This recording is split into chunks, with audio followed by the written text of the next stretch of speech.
Apps can do a lot of cool things. You could order dinner, gamble on your favorite team, and track your health. You could even get a mortgage. One click and you can be approved. I'm not sure by who or what country they're in. You deserve more from the mortgage industry. At AnyMac Home Mortgage, we believe in the need for live human interaction during a very complex process.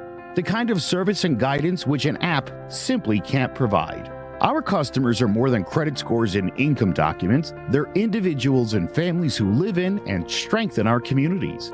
Their story is our story, and that story begins in a home. Chris Sawyer is an expert on providing superior customer service and in meeting the mortgage needs of current and future homebuyers. With over 18 years of experience in the industry, Chris is able to help customers migrate through the home buying and home financing process by using his wealth of knowledge as a well-qualified mortgage professional. And best of all, Chris is located in Cromwell, Connecticut, where he has helped hundreds of clients in Connecticut, Massachusetts, and Rhode Island make their dreams of homeownership a reality. Visit chrissawyer.any-mac.com. Email him at csawyer@any-mac.com or give him a call, 860-878-8730. Chris Sawyer, NMLS number 39345, corporate NMLS number 338923. AnyMac Home Mortgage is an equal housing lender. American Neighborhood Mortgage Acceptance Company, LLC. DBA AnyMac Home Mortgage. Lo-Fi Direct. Connecticut First Mortgage Correspondent. License lender. Broker number ML 338923. Massachusetts Mortgage Lender and Mortgage Broker License number MC 338923. Rhode Island License Lender. License number 201128110L. Call for additional details. Jones on first down, wide open, it's Barkley. And Saquon Barkley will take it into the end zone. Your best ability is availability. Saquon Barkley, he's great when he's on the field, but the problem is since 2018, he hasn't been healthy for this team. Look at this. They lob it to him. He taps it in off the glass. How about that? Porter Moser, I think right now is the best coach in college basketball, hands down. Fins 2 for 3. He's done his part. Pitch is drilled to deep right field toward the pole, and it is gone. They don't mind not being what they were in the 90s as the best organization in baseball, because the Yankees are not. They're even close to the best organization in baseball. You're trying to be the Rays, and the Rays do this for a reason. Like, you're the Yankees.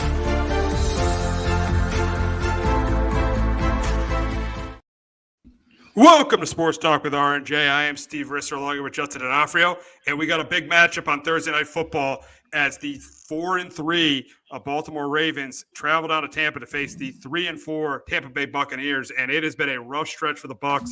They have lost 4 of their last 5 games. Tom Brady has not played well. The defense hasn't played well. It's been issues all around for the Tampa Bay Buccaneers. The Ravens, they're 4-3, but they should be better because they have blown 3 fourth. They've had 3 games where they have been up by more than 10 points in the fourth quarter and lost them. The loss to the Dolphins, the loss to the Bills. I mean, the Bills they didn't have a 10-point lead in the fourth quarter, but they still had a double-digit lead, and then they lost to the Giants. So both teams are underachieving right now. This is a really, really big game for both these teams. It's a big game for the Bucs to get back on track. It's a big game for the Ravens to keep pace with the Cincinnati Bengals.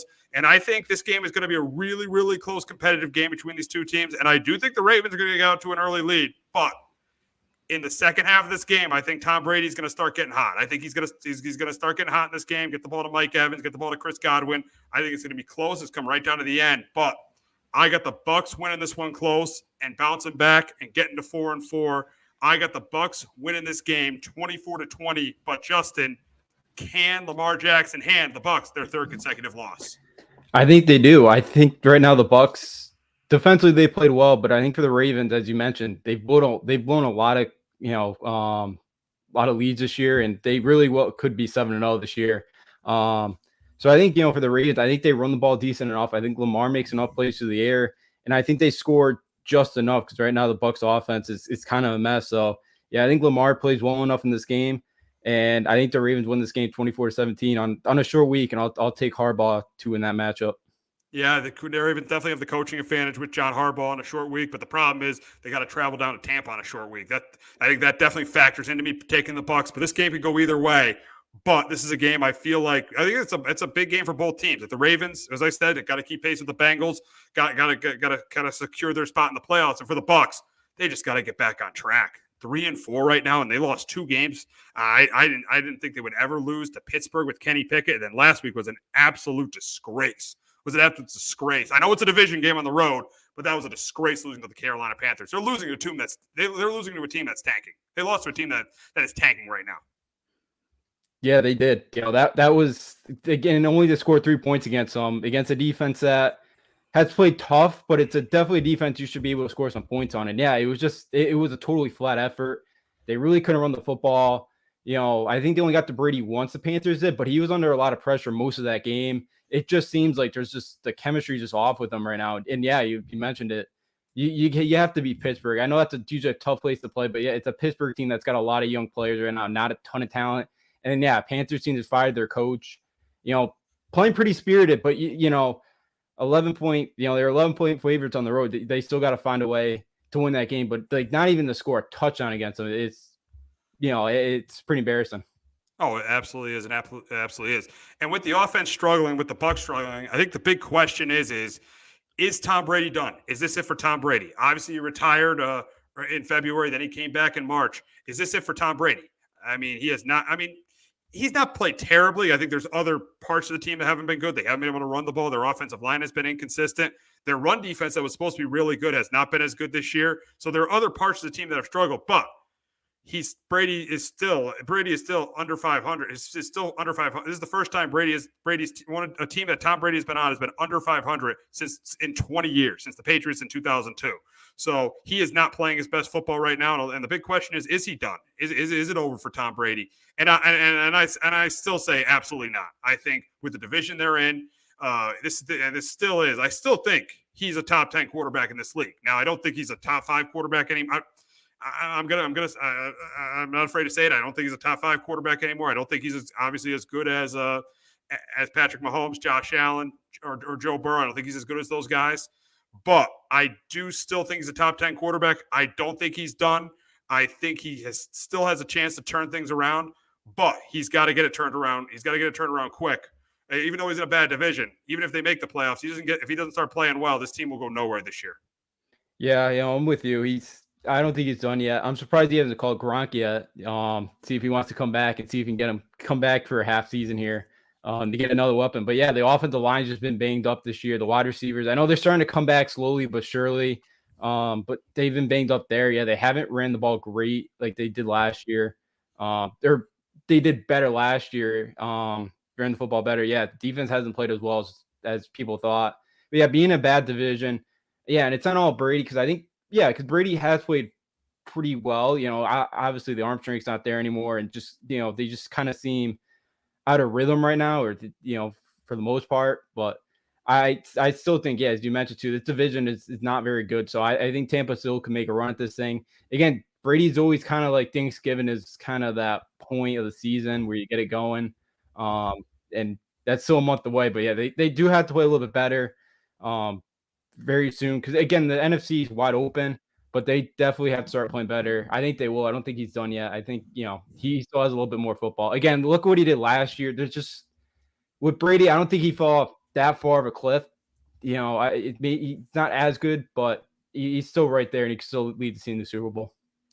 Yeah, I do agree. I mean, it's crazy to say it at 3-4, but I do agree because of what we've seen him do, and he's still not terrible. So from what we've seen him do, and now that for me, for both of us, he's still not terrible. So I don't think he is done yet.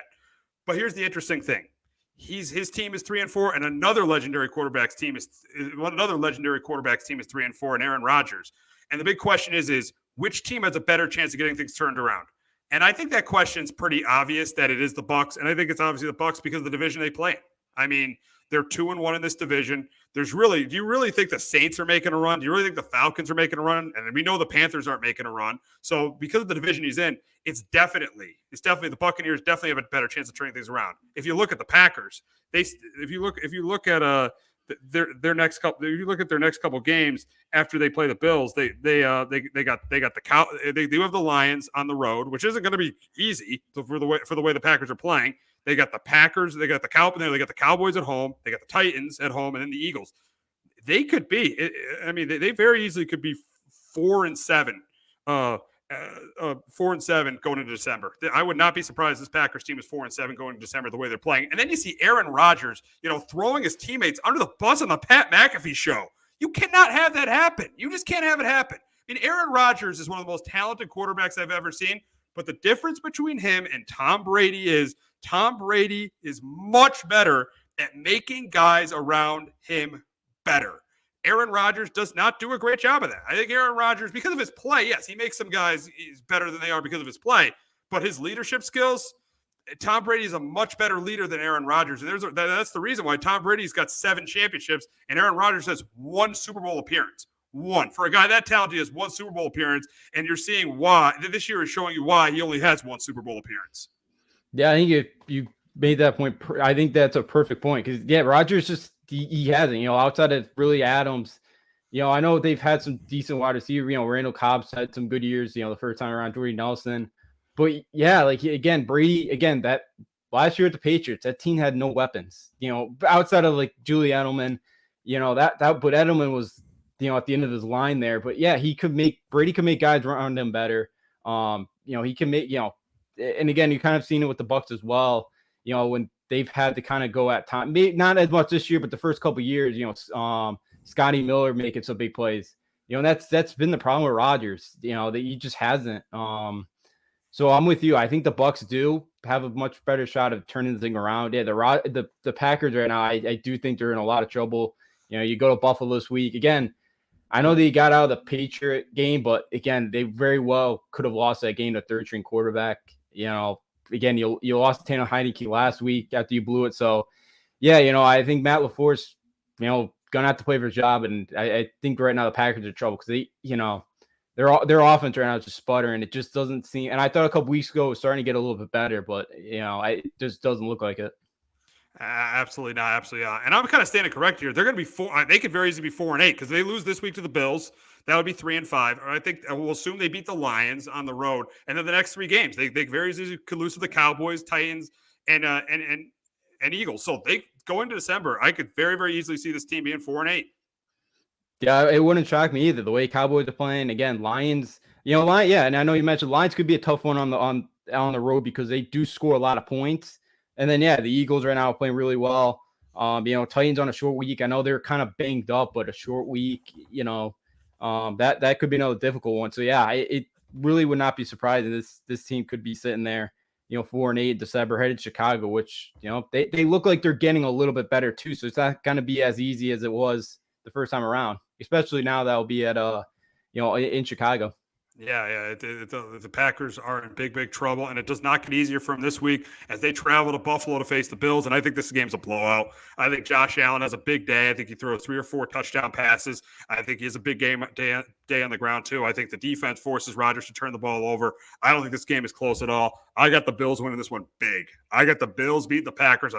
I got the Bills embarrassing the Packers on national television, beating them 31-13. But, Justin, can Rodgers and the Packers offense get things turned around and end their 3-game losing streak? I don't think it happens either this week in Buffalo. I got the Bills 27-17, and I think the Packers will, somewhat. I think maybe they get out, maybe they, get an early touchdown or something, take the lead, try to stay in this thing. But no, again, against the Bills that are coming off a bye week, on a Sunday night going up to Buffalo, I just can't. It just doesn't seem like the week that they're going to be able to turn things around. They're going to have to be able to run the football better, to establish play action. I feel like they haven't done that either a ton this year. But he's going to have to make some big kind of remarkable plays, and I just don't know if it's going to happen. Especially you mentioned throwing his teammates under the bus. I don't think the chemistry is there with those guys. So I think the offense sputters again, and I think that defense keeps them in the game for a bit. But I think after a while, the Bills are able to win this game by a couple scores. Yeah, it should not be a pretty night in Buffalo for the Green Bay Packers. But we got a big matchup in the NFC West this week as the Rams face the Niners. But before we talk about that, we're gonna talk about the big trade the Niners made last week, trading for Christian McCaffrey. He did play pretty well last week, even though they lost to the Chiefs. But the big question is going to be: does McCaffrey make the Niners the best team? 2 questions. Does McCaffrey make the Niners the best team in the NFC West?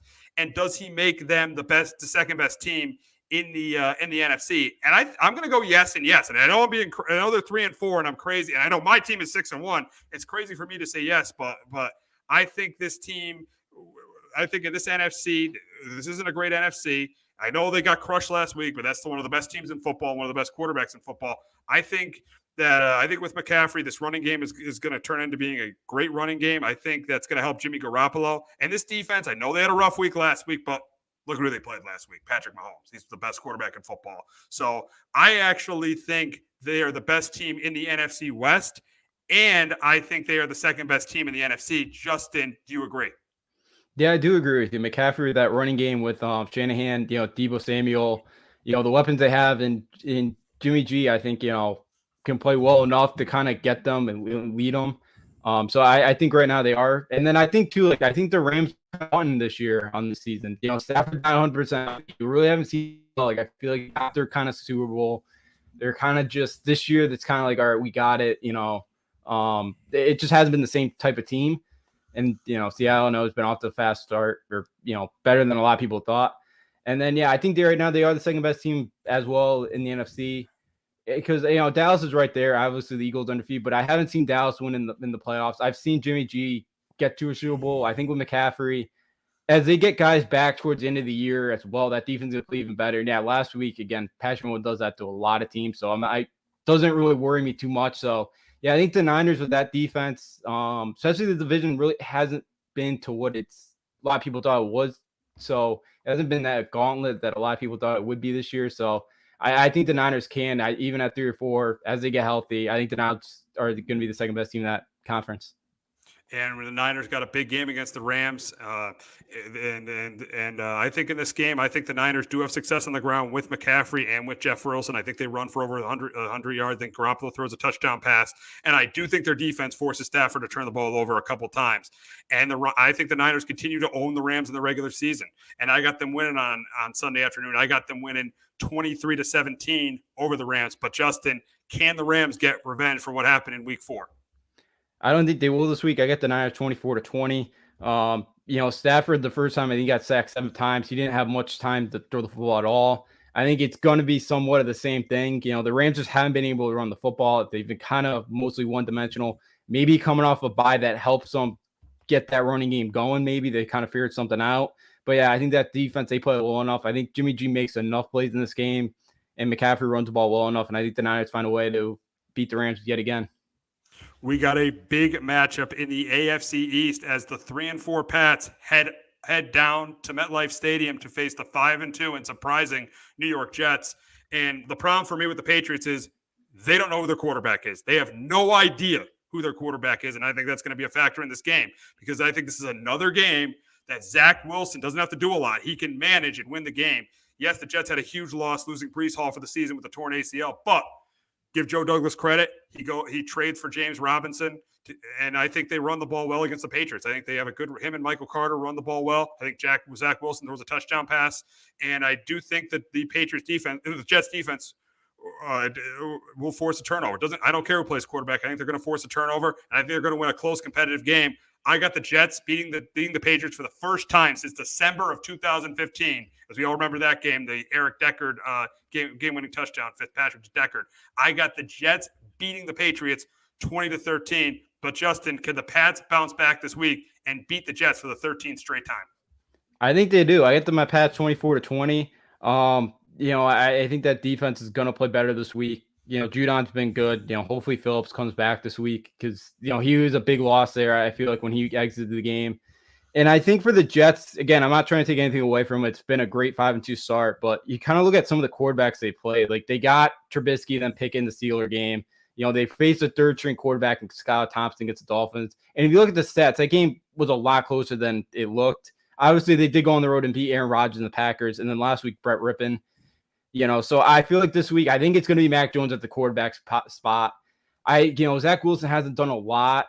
I can't imagine the Patriots play as bad as they did, on Monday night, especially Bill has a hatred for the Jets. I think that defense shows up. I think they play well. I think Jones plays well enough in this game. I think he comes back. I think he plays well. Their running game does enough against the Jets. That's, such a banged up team. I can't see the Pats play that bad again in back-to-back weeks. I think they do find a way to get out of MetLife with a win. Yeah, you made a good point about the Jets. They're 5-2, but they are lucky to be 5-2. As you go into week 2, They should have lost that game to the Browns. Yeah, they definitely should have lost that game to Cleveland. Then you look at they beat the Dolphins with the third string quarterback, but they might have beaten the Dolphins anyways. But then you look at the game last week. I mean, they lose. They would have lost that game if the Broncos had a competent quarterback, and they didn't. So yes, the Jets very easily could be. They're 5-2. I'm not discrediting them. I think just like the Giants, they're changing their culture. But if you ask me, do I think the Giants 6-1? Which New York team has been more impressive, the Giants or the Jets? I'd say the Giants, because you look at the Giants, they've beaten the Titans on the road. They've beaten the Packers. They've beaten the Ravens. The Jets, yes, they're winning games. They're 5-2, but their quarterback Zach Wilson really hasn't been that impressive and really hasn't been put in position to carry the team. Yes, I'll give him credit for the Pittsburgh game. He did a good job there, but really throughout the winning streak, outside of that, he really hasn't had to carry the team. So, yeah, the Jets are off to a good start. I think Robert Saleh is changing the culture. As I said, credit to Joe Douglas for going out and getting James Robinson. But, yeah, this Jet team at 5-2 to me is a little bit overrated. But the problem is this week, I think it's another game they very easily could win because the Patriots don't even know who their quarterback is. You got to be able to know who your quarterback is in this league. So that's why I think the Jets win. Yeah, no, and I hear you. And I have a feeling it's Mac this week. I think Bill's kind of playing around with the media like he usually does this week. But yeah, again, as you mentioned, Saleh, Douglas has been a great draft as well. It was a good move to get Robinson, who's, really talented back when he's been a starter. You saw what he did his rookie year coming out of Illinois State, undrafted. And Saleh's done a good job as well. But it totally could be. I can't imagine it to be that carousel again. Like some of the players are kind of, you listen after the game Monday night, they were kind of stunned and surprised. And I think I think Bill kind of got talked into it by Mac. He looked pretty healthy too, the way he ran the football. So again, I know it looks like he got pulled at first, but again, I think Mac is going to be the guy that plays 60 minutes this week. That kind of seems where it's pointing to. So I think Mac plays well enough in this game. Hopefully they get Bourne back, and then they run the ball well enough, and I think they could go to New York and win. But I know too, for the Jets, the Patriots ran it up last year on them, so I know that's kind of in their mind as well. Like they want this revenge game too. So I wouldn't be shocked if the Jets win, but I do think the Pats bounce back. I think they're last week was bad. Again, they're like a lot of the teams in the NFL this year. They're mediocre. But I think they do find a way to go to MetLife and get a win. Yeah, I mean, my issue with last week is the players not knowing the plan at all. I thought the plan was absolutely ridiculous last week with the Patriots. If Mac Jones was not healthy, there is no way Mac Jones should have been on that field. There was no way he should have been on the field if he wasn't healthy. They should just stick with Bailey Zappi. But once you have Mac Jones in the game, you don't just take him out after he throws an interception. And then after the game, Bill says, the plan was to play both guys.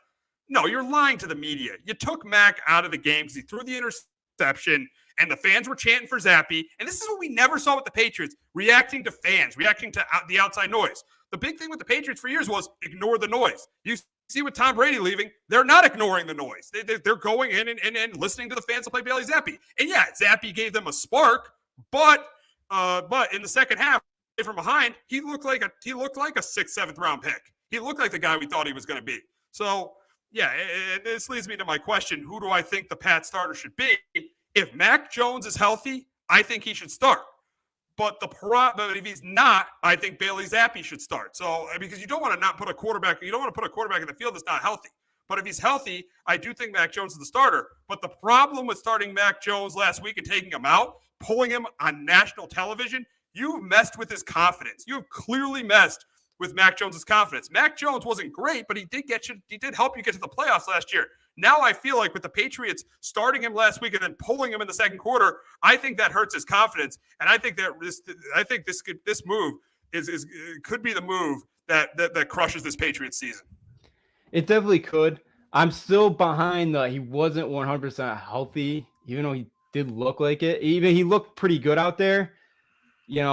Again, you talking about the outside noise. Yeah, again, Jacoby Myers kind of called out the fans. He's like, I did not agree with the fans chanting Zappi. He kind of came out and said, I didn't agree with it either. But I think the problem is with the fans too is Mac Jones' last 9 starts is now 2-7. And I think a lot of people realize that. And there's a lot of pressure. And I can't put on Mac because we've talked about the offensive situation.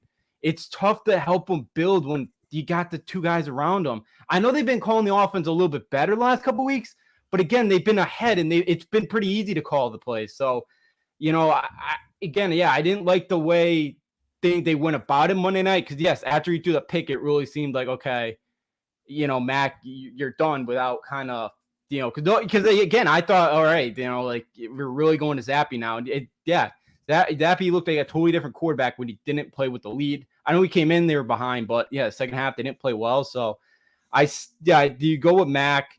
I hope it doesn't, because again, it didn't seem like it on the sidelines. Because Mac was like the first one to congratulate Zappy after the couple touchdowns. Like but how genuine is that? I think you just have to do that on the Patriots. How genuine was that? I don't know how genuine that handshake was. I don't know how genuine that was. And the biggest thing is going to be the biggest key for Mac Jones is if he starts on Sunday, how does he respond to this? Is this still in his head? Does this stay in his head the entire season? That's going to be the big question.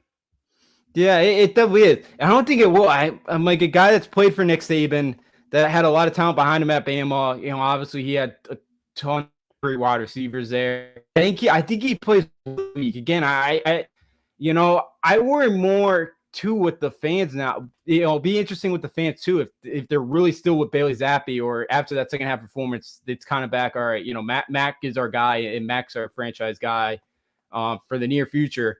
But yeah, again, it definitely could, but I feel like with Mac, I think Mac kind of, I think Mac's good at kind of, keep, quieting out that noise. And I think he's a guy that I think uses that more motivation than he does to kind of put his head down and kind of not go about it in the right way. So I feel like Mac plays well if Mac is the guy, Mac starts this week, I think he plays well, and I think he has something to prove to the fans. Yeah. I mean, it's going to be the big thing. Does he move on from this, or does he let this linger throughout the entire season? My guess is I think this is going to linger throughout the year. I think this quarterback controversy, what happened on Monday night, is going to linger throughout the entire season. I might be wrong. He might come back and he might rip off 7 in a row like he did last year. But I just personally think this is going to linger on the entire season, and this quarterback controversy is going to be with the Patriots all year long. And I hope not. And I do agree. Bill's got to make that decision. He did it in 2001 when he took out Bledsoe for Brady. He did it back in 2020 when he announced Cam over Stidham. He did it last year when he announced, Mac was going to get it over Cam Newton. He's done it before. Yes, he has to do it soon. And, because, it's going to get bothersome. It's going to affect this team in the locker room. Because I do think the guys like Mac Jones. Like, you talk to him and listen to him. It seems like, they all like Mac. They all like Zappy too, but I think they know Mac's the guy, and Mac's the better option right now than Zappy. Yeah, we'll see. We'll see what happens. We don't know who's starting, but we'll see what happens. It's going to be very interesting to see what goes on with the Patriots going forward. But we got to get to the Giants, and they got a big game in Seattle this week. These are probably the two of the most. These are probably the two teams that have overachieved the most in the first half of the season. I mean, the Seahawks, they're in first place at 4-3. The Giants, they're in first. They're not in first place, but they're 6-1.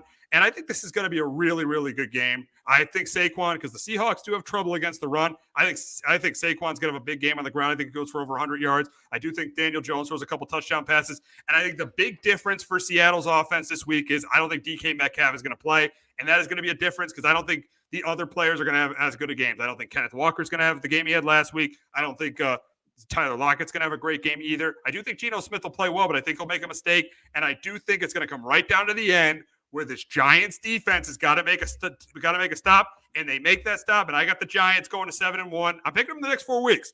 I made a promise to Hector. I'm going to pick them the next 4 weeks. I'm definitely keeping that promise. I got the Giants winning this week, 27-20. But Justin, can Geno Smith stay hot and keep the Seahawks in first place?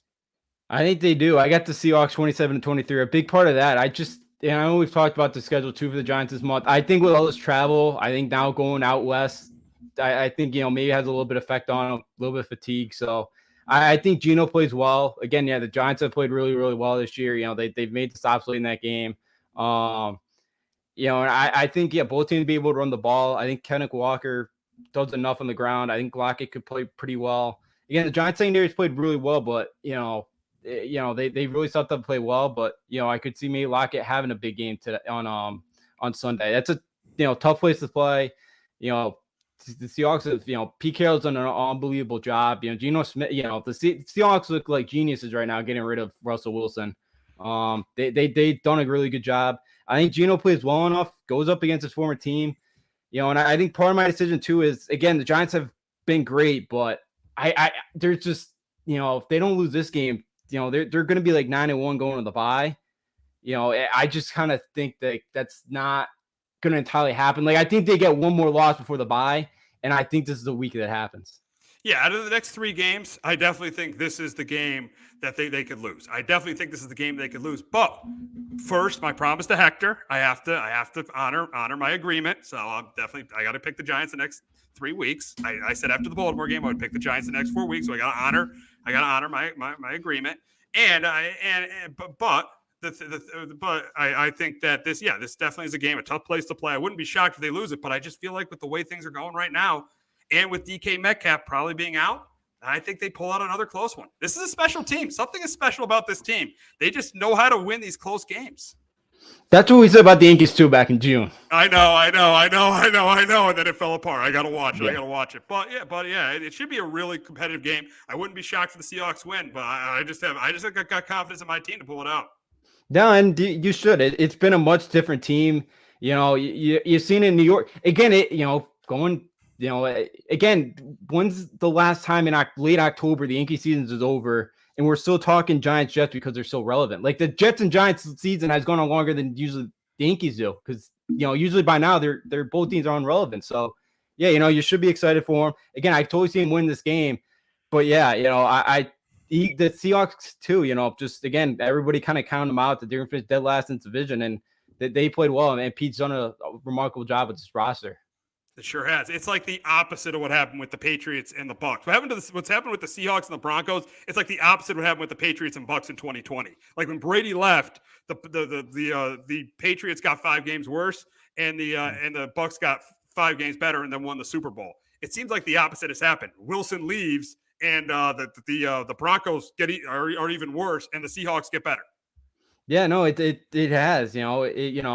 Again, they knew something, I guess, because Wilson just has not been the same guy this year. He's really showed to get on the same page with his wide receivers. Yes, it's probably a little bit of the injury too, but yeah, again, I remember going the last season, like, this is probably it for Pete this year. They probably fire him at the end of the year, but the way they're playing and the way that they developed Geno, and they've just kind of found, again, Geno hasn't looked. This was probably the Geno Smith that we thought coming out of West Virginia was, and again, it took a while, but we're finally seeing it, and he's been fun to watch. And yeah, the Seahawks kind of knew something. And it's weird that they even had Drew Lockett going into it took Drew Lockett to have COVID for Geno to win that job, though. Yeah, it's crazy. It's crazy because Geno has been playing. This is by far the best football that I've seen Geno Smith play. But moving on to a quarterback that hasn't played good football, and that's Matt Ryan, and he has now been benched by the Indianapolis Colts, and Sam Ehlinger is taking over as the starting quarterback. And I think this is a desperation move for Frank Wright and Chris Ballard. And I think if this doesn't work with Sam Ehlinger, both these guys have to be fired. They got to be fired. Frank Wright has not. I mean, this experiment of just bringing in a quarterback every year since Andrew Luck's retired, bringing in. In 2019, it was Jacoby. They had Jacoby Brissett on the roster. They played him. In 2020, they brought in Phillip Rivers. In 2021, they brought in Carson Wentz. In 2022, they brought in. This year, they bring in Matt Ryan. Chris Ballard definitely has to go, and I think Frank Wright has to go. I think both these guys have to go if this doesn't work with Sam Ehlinger. But you watch Sam Ehlinger in college. Do you think this could start? This could spark the Colts a little bit here? I think it could, because Sam Ehlinger is a more mobile guy than Matt Ryan is. And we've seen with that offensive line, they've really struggled. And, Ryan can't move out of the pocket. So I feel like with Ehlinger now, he's going to be able to move around, make a couple of plays. And again, like Matt Ryan's thrown, he's leading the league in interceptions right now.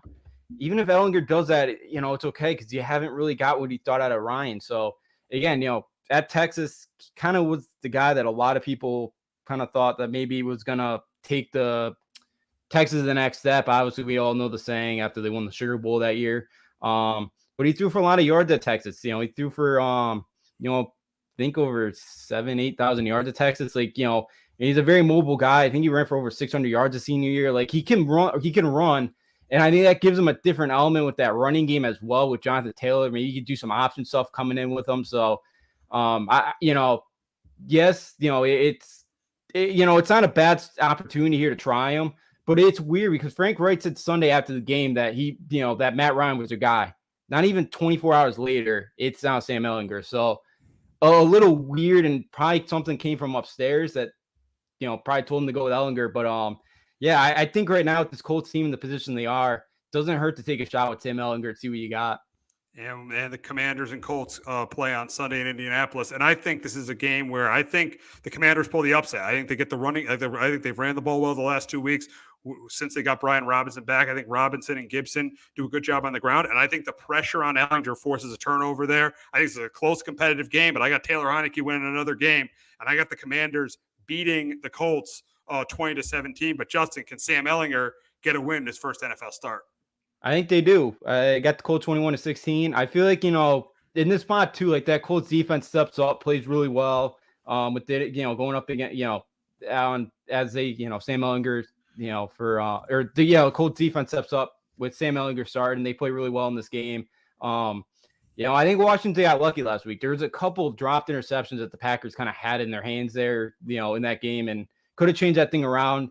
Heineke, as I mentioned last week, again, he plays well at times. At times he can be very productive, but I think the Colts this week, Jonathan Taylor, I think that running game ability now with Sam Ehlinger gives you a different kind of, formula to use offensively. Hope they start running the ball a little bit more with Jonathan Taylor. I think the Colts at home, they find a way to pull out the win against the Commanders. NFC matchup in Arlington as the Bears face the Cowboys. And I think in this game, I do think the Bears have some success on the ground with Herbert. I think Herbert has a pretty good game on the ground. I do think Fields will get his yards on the ground too. But I think the difference is going to be, I think the Cowboys running game is going to be really good with Zeke and with Pollard. I think Dak will throw a couple touchdown passes. And that Cowboy pass rush against this Bears offensive line is a complete mismatch. And that's going to force Fields to turn the ball over a couple times. That's why I got the Cowboys going to 6-2. Beating the Bears 27-17. But Justin, can Fields carry the Bears to a 4-4? Can Fields get the Bears to 4-4? To be very difficult. I get the Cowboys win this game 24-16. I thought the Bears had a really good game plan Monday night of actually using Justin Fields in the running game. But now that Dallas has kind of seen that, what they did Monday night. And yeah, with that pass rush, again, like that screen pass they threw to Herbert for the 25-yard touchdown late in the first half. Again, that's something that they're going to have to try to use to get Justin Fields, get rid of the ball quickly, because that offensive line is going to have a really hard time, stopping Dallas front seven in this game. And I think Dallas will win this game. And I think, Fields will get some yardage. I don't think the Bears convert in the red zone. I think they kick a bunch of field goals this game. And I do have Dallas win another game. We got the Battle of the Keystone State as the Steelers travel to Philadelphia to face the Eagles, and I don't think this game is close at all. Eagles coming off a bye week. I think they win big. I think Miles Sanders is a big day on the ground. I think Jalen Hurts throws a couple touchdown passes, and I think the Eagles' defensive front is all over Kenny Pickett, forces a couple turnovers. It's going to be a rebuilding year for the Steelers. They're breaking in a new quarterback, and it's going to continue on Sunday. That's why I got the Eagles winning 31-10 over the Steelers. And Justin, I assume you got the same. Yeah, it's Eagles. 26-17. Yeah, Eagles coming out the bye. I think that offense will be able to do whatever they want. I think, Pittsburgh makes a couple of plays in this game, but Pickett's got to, hang on the football. 3 turnovers last week from him. They have any chance to win this game, he's got to hang on the football. But yeah, I think the Eagles offensively they just do whatever they want. I think it'd be a tough day for the Steelers, but I wouldn't be shocked if they keep this thing close and they keep this thing tight. But Eagles just have too much talent. We got the matchup in London between the Broncos and the Jaguars, and I think this game is low scoring, close and competitive. I don't know if Russell Wilson's going to play or if he's not going to play, but I don't think it's going to matter because I think the Jaguars are going to win the game. I think their pass rush of Trayvon Walker and Josh Allen is going to be their pass rush and their run game is going to be the difference. I think Etienne's going to have a big game. I think Walker and Allen are going to get pressure on Rippon or Wilson, and I think the Jaguars win this game. I think they go to 3-5. I think the Broncos go to 2-6. It could be Nathaniel Hackett's last year. I wouldn't be surprised. This could be his first year, could be his last year as the head coach of the Denver Broncos. I got the Jaguars winning this game 23-17. But Justin, can the Broncos D help them snap their 4-game losing streak? I don't think so. I got the Jags same score as you, 23-17, or 23-17, actually 23-16. Yeah. I saw a little bit ago, Wilson was actually kind of saying that on the 8-hour plane ride, 4 hours of it, he was doing high knees up and down the aisles, which, one, I don't know why you would do that. And 2, I don't know why you need to announce that to the media. maybe he does play. But who knows? I think that Denver defense does make a couple of turnovers, helps out their offense this game. But yeah, the Jacksonville defense has played pretty well. And against this Broncos offense, it doesn't really take a lot of talent to slow these guys down. Through the way they've, Jerry Jeudy really got involved last week, which is big. But I think that Denver defense can keep it close. They got to keep Travis Etienne in check. But I got Jacksonville win this game 23-17. NFC matchup in Minnesota as the Cardinals travel to Minnesota to face the Vikings. I think this is a game where both offenses play well. I think Kirk Cousins has a really big game. I think Justin Jefferson has a huge game. I think Dalvin Cook has a decent game on the ground. And I do think Kyler Murray has a pretty big game. I think DeAndre Hopkins does too. But I'm going to take the team with more I'm going to take the team that's the better coach team, and I'm going to take the team with the better roster. I'm going to take the home team. And I got the Vikings winning this one 31-24. But Justin, can the Cards win their second straight with Hopkins back in the lineup? I don't think so. I got the Vikings as well, 28-23. They're not facing any Dalton this week, so they're not going to get 3 turnovers from, I don't think Cousins is going to be throwing three INTs this week. I think Minnesota finally gets that running game going. But yeah, Murray, I think, does make some plays against the Vikings defense. It isn't great. I think Hopkins could have a big day, but I'm going to take that Vikings running game, finally get going. I think Justin Jefferson and Kirk Cousins have a big day, and I'll take the Vikings 20-23. Raiders head to New Orleans to face the Saints, and I think this is a close competitive game. I think Derek Carr has a good game. I think Josh Jacobs has a good game. I think Devontae Adams has a good game.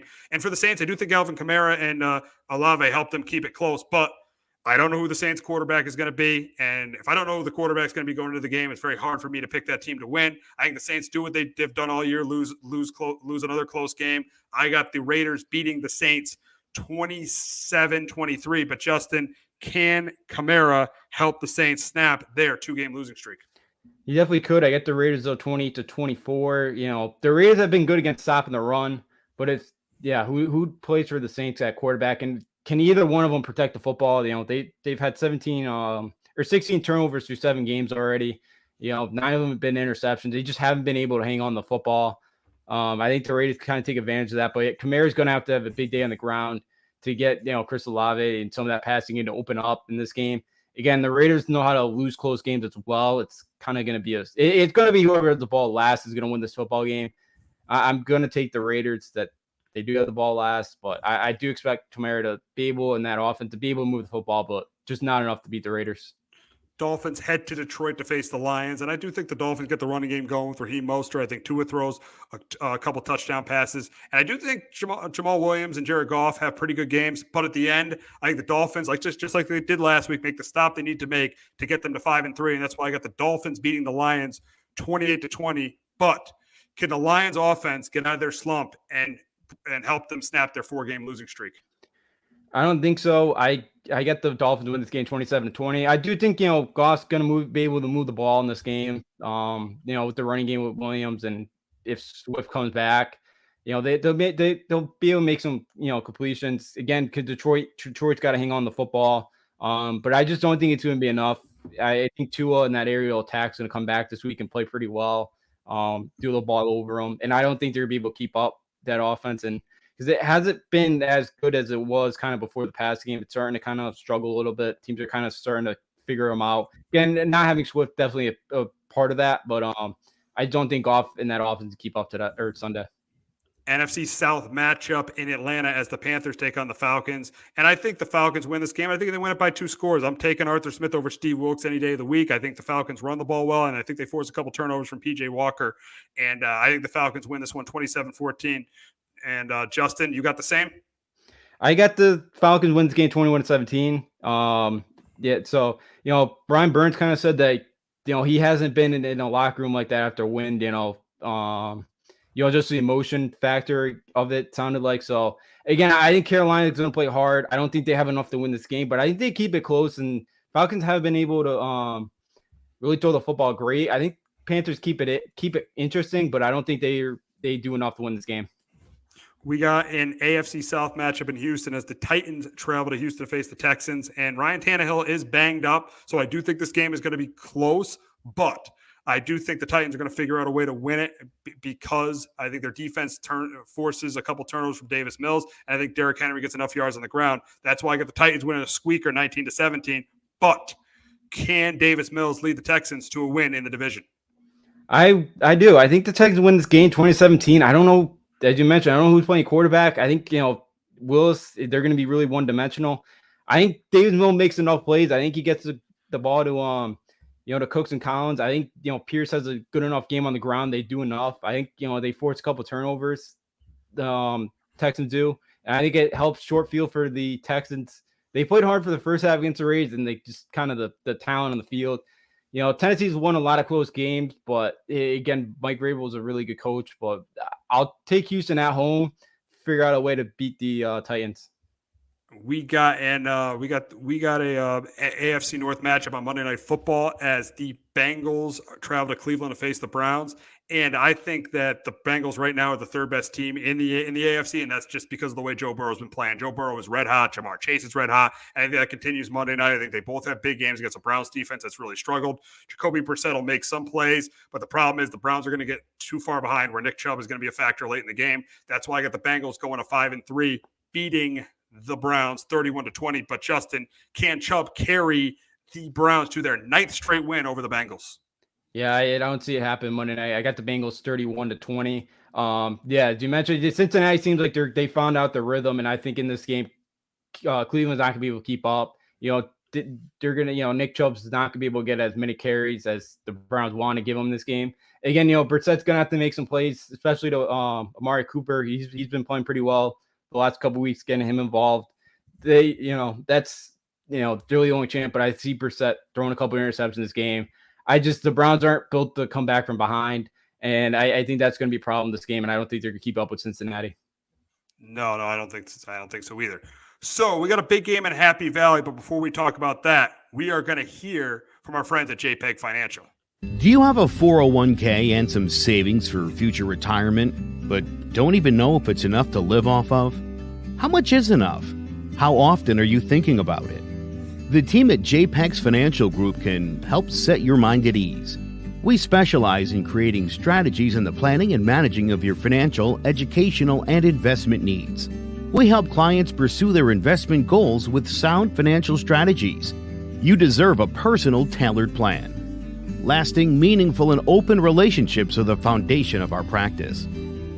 You've worked hard for your money and should feel confident in your investment choices as you make decisions for your financial future. Your goals are our goals. We are dedicated to your needs and hopes for your future. Visit our website and give us a call at 860-430-5397. Securities offered through Raymond James Financial Services, Inc., member FINRA, SIPC. Investment advisory services offered through Raymond James Financial Services Advisors, Inc. JPEX Financial Group, LLC is not a registered broker-dealer and is independent of Raymond James Financial Services. JPEX Financial Group is located at 78 Eastern Boulevard, Glastonbury, Connecticut. All right, we got a big matchup in Happy Valley this week as the undefeated Ohio State Buckeyes, 7-0, face the 6-1 Penn State Nittany Lions. And I do think Penn State keeps this game close for a half. I think, just like the Michigan game, I think Singleton has a big game on the ground. I think Clifford plays pretty well in the first half, but I see Travion Henderson having a huge game for Ohio State. Penn State has a lot of trouble stopping the run on defense, and that's good. And C.J. Stroud, I think, is going to have a big day through the air. I do think Ohio State's getting into the 30s in this game. I'm upset this isn't a night game. I wish it was. I think the noon start definitely favors Ohio State, and that's why I think Ohio State wins it. I think Ohio State wins it by 2 touchdowns because I don't trust James Franklin in these big games. I just don't at all. So I got Ohio State 34-20 over Penn State. But Justin, can James Franklin beat Ohio State for the first time in 6 years? I don't think so either. I got the Buckeyes 34-21 in this game. I think Penn State keeps this thing interesting. Again, the last time we've seen Ohio State really play somebody was that Notre Dame game back, week 1, and they looked mediocre at best. And again, we've seen what Notre Dame is since then. So, Penn State's going to have to try to shorten this game like Notre Dame did. They're going to have to hit their shots when they do. Clifford's going to have to make a couple of plays with his arm. Again, we know in a big spot, he hasn't been that reliable in that area. If they can run the football in this game, they have a chance. To mention too, it kind of stinks. It's not a night game. The atmosphere will be, obviously the atmosphere is going to be great there, but yes, you can't beat a Saturday night anywhere, especially at Death Valley. I just think Ohio State's going to have too much of those weapons. You mean Happy Valley? Oh, Happy Valley, yeah. Too many, yeah, Happy Valley. I think Penn State's got some guys in the secondary, but I just think Ohio State, those weapons, I just think there's too many of them. I think, they can maybe keep them in check for a half, but not a whole 60 minutes. And I think Ohio State finds a way to win this game. Yeah, I mean, I wish it was the whiteout game. I mean, last week the whiteout game was great, but I wish this one was the whiteout game because Ohio State would have a lot. I mean, we haven't played Ohio State in the whiteout game in a long time. I think the last time we played Ohio State in the whiteout game, I think it might have been the time we beat them in 16. Yeah. I think that was the last time we played them in the. No, I think it was. No, I think it was the one where Haskins came back and beat them. Okay. Yeah. 18 then. Yeah. Okay. Yeah. Yeah. I think that was, Saturday night game. Yeah. So, So it's been a while, they beat them 16. It's kind of stinks that was, because Minnesota is not the quality of opponent that Ohio State is. So, yeah, it stinks that it's not going to be this week the way that game's not going to be against Ohio State. But, it's definitely a different atmosphere there on a Saturday night in that game. But, I think Ohio State just a little bit too much talent for them. We got undefeated TCU traveling to Morgantown to face the Mountaineers. And I think this game, Max Duggan is clearly better than JT Daniels, and that shows up on Saturday. And that's why I got TCU staying undefeated and beating the Mountaineers 31-17. Yeah, for me, TCU in this game, coming off, they played top 25 points, 4 straight games here. I do have TCU in this game 38-28, but again, TCU's got the much faster starts. Again, they got down by 18 last week, and I got lucky that Kansas State was on the third string quarterback. A couple other injuries kind of affected the Wildcats in that game. But I'm a little bit worried. But again, West Virginia can't stop anybody. They're giving up over 33 points a game. So I think Max Duggan's gonna, throw the ball well enough. And I think Condre Miller in that backfield is gonna have a big day on the ground. I think West Virginia does score some points, but it's not enough. And I think this was a big game for West Virginia head coach Neil Brown. Because if they win this game, maybe it helps his job security a bit, but didn't keep going the way they're going. I can't imagine he'll be back next year. We got this game's still in Jacksonville, right? Yep. Florida, Georgia. World's largest cocktail party on Saturday, Florida and Georgia. But I don't think this is going to be a game. I think Georgia does whatever they want on offense. They score in the 40s. And I think Anthony Richardson really outside of week 1 has not played that well. And that's why I got Georgia winning this one. I got them win a big 45-13. Yeah, I got the Bulldogs as well, 38-17. Bulldogs haven't been as dominant as a lot of people thought. They played really well against Vandy, but it is Vanderbilt here, and they got the big one next week against the Vols. But I just Florida can't stop the run. That's what Georgia wants to do. I think they run all over this Gators team, and I think even at tight end spot and Brock Bowers, he's gotten a couple handoffs this year. I could see him being involved in that running game as well. And the only shot Florida has if Anthony Richardson could have his inner game that he did against Utah, Florida has a chance, but that's not happening against his defense. I got Georgia winning this game big. We got a matchup in Manhattan, Kansas, as Oklahoma State faces Kansas State, and I think this is a really, really close competitive game. But I'm going with Mike Gundy's squad to win at 27-24. Yeah, I got the Cowboys too. A little bit of uncertainty. I think Adrian Martinez is going to play, it sounds like, but I got the Cowboys. I just think there's too many offensive talented weapons for Oklahoma State in this game. I got them winning 34-27. Deuce Vaughn, is going to have a big game in this one. There's just too much talent on the outside for Oklahoma State, and Kansas State really wants to run the football and win that game. And I don't think it's Oklahoma State this week that's going to be able to happen. So I'll take the Cowboys to go on the road and get the win. Got a big matchup in the SEC East as Will Levis in Kentucky travels to Knoxville to face Tennessee. And I think Hendon Hooker is going to be too much for Will Levis. I think that Tennessee's offense is going to put up over 30 points, and I think they're going to win this game 34-24. But can Will Levis, like he did in the Swamp, can he go into Tennessee and pull the upset? I don't think so. I got the Vols 41-24. I'm not worried about this trap game here for the Vols. Again, last year, Tennessee only ran 48 plays against the Kentucky. They had 9.8 yards per play. Kentucky had actually 99 yards in that game. They lost that shootout 45-42. Tennessee had the ball for 13 minutes of that game, and they still put up 45 points. So wow. Kentucky's defense is better than it was last year, but I don't think they're going to be able to keep up. And Kentucky's not built like they were last year to be able to play in a shootout. They really do miss Wendell Robinson this year. They really haven't had anybody to really step up. Chris Rodriguez, they're going to rely on him to run the ball in this game, try to shorten this game. But against Tennessee in that offense, I just don't think that's going to work. And I think the Vols roll in this one, and they should show up or get ready for the huge showdown against Georgia next Sunday or Saturday. Got the Battle of Michigan and Ann Arbor on Saturday night. This is the game they picked to have on Saturday night instead of Penn State, Ohio State. So we got the battle in Ann Arbor as the Michigan State Spartans face the Wolverines, and I think this isn't going to be a game. Michigan State isn't good this year. I think Blake Corum is a huge game. I think it's just like the way Michigan beat Penn State. I got Michigan going to 8-0, beating Michigan State 41-17. Yeah, now if I understand this correctly, ESPN picks their number one game of the week in Fox, so I think this was Fox week to pick. Okay, that makes sense. That makes sense. That's how I believe how it goes. But yeah, I'm gonna say I think Michigan does blow them out. I won't be shocked if this thing stays close, but I can't trust Peyton Thorpe. He hasn't played well. They've really missed Kenneth Walker this year. He's probably, Thorpe's probably coming off his best game with Wisconsin, but it's not the same old Badger team we're used to. And it's a revenge game. Michigan hasn't won this game the last couple of years, so I think Blake Corum on the ground, I think, has a big day. I think Cade McNamara does enough. Michigan State defense it's as bad as it was last year. They can't really stop anybody. They're a little bit better in the secondary, but it's not much of an improvement. I think Michigan does whatever they want, and I got Michigan win this game 38-20.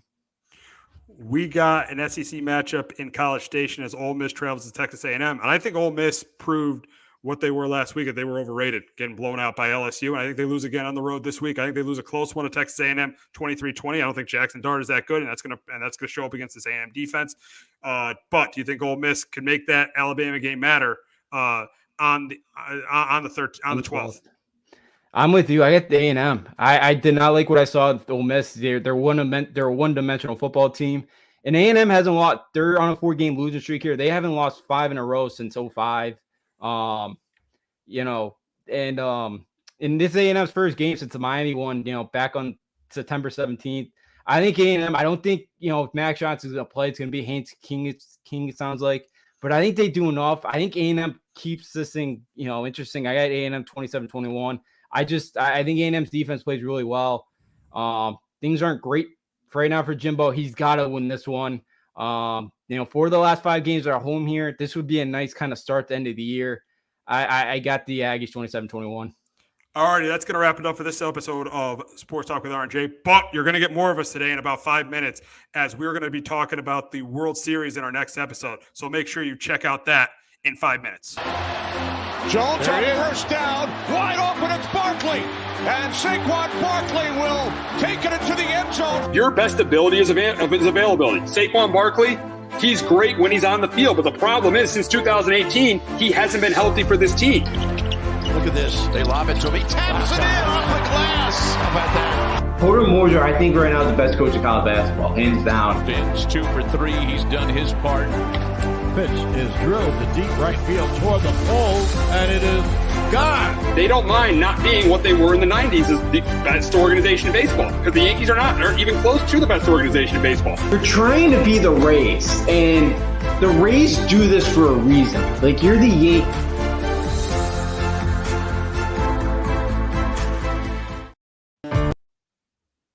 Hello, my name is Joe Aguirre. I'm the president of Clovercrest Media Group. And here at CMG, we have a wide variety of podcasts, including sports shows like Keys to the City, The Roll Call, Throwing Jabs, All 4 Downs, and Jawing About the G-Men. And great true crime shows like Sticky Week, Crimes and Consequences, Ivy League Murders, and Bird, the unsolved murder of David Eichmann. You can find all these podcasts and so much more by visiting clovercrestmedia.com.